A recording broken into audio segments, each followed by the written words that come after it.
जैसे ही ट्रेन रवाना होने को हुई, एक औरत और उसका पति एक ट्रंक लिए डिब्बे में घुस पड़े।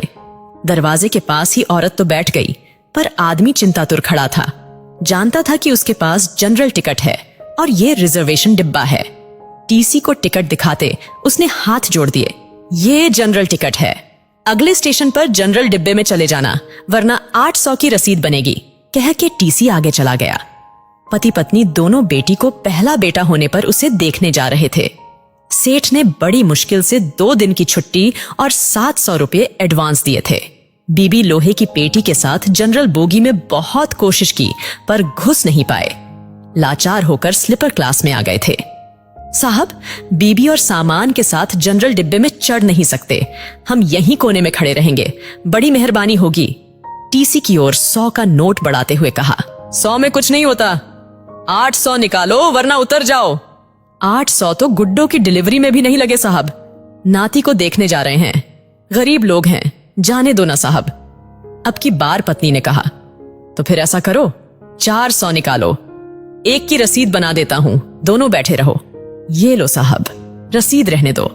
200 रुपये बढ़ाते हुए आदमी बोला, नहीं नहीं, रसीद 2 बनानी ही पड़ेगी, ऊपर से आर्डर है, रसीद तो बनेगी ही।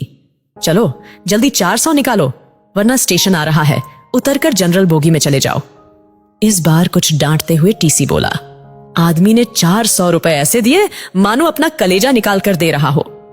दोनों पति पत्नी उदास रुआं से ऐसे बैठे थे मानो नाती के पैदा होने पर नहीं उसके शोक में जा रहे हो। कैसे एडजस्ट करेंगे ये 400 रुपए? क्या वापसी की टिकट के लिए समद्धि से पैसे मांगना होगा? नहीं नहीं। आखिर में पति बोला, 100-150 तो मैं ज्यादा लाया ही था, गुड्डो के घर पैदल ही चलेंगे, शाम को खाना नहीं खाएंगे, 200 तो एडजस्ट हो गए।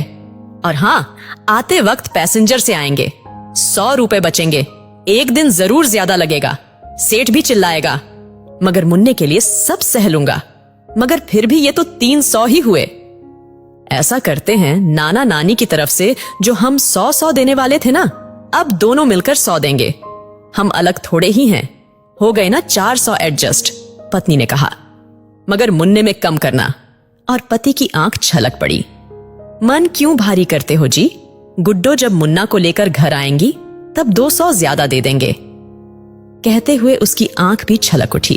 फिर आंख पोंछते हुए बोली, अगर मुझे कहीं मोदी जी मिले तो कहूंगी, इतने पैसों की बुलेट ट्रेन चलाने के बजाय इतने पैसों से हर ट्रेन में 4-4 जनरल बोगी लगा दो, जिससे ना तो हम जैसों को टिकट होते हुए भी जलील होना पड़ेगा और ना ही हमारे मुन्ने के 100 रुपये कम हो।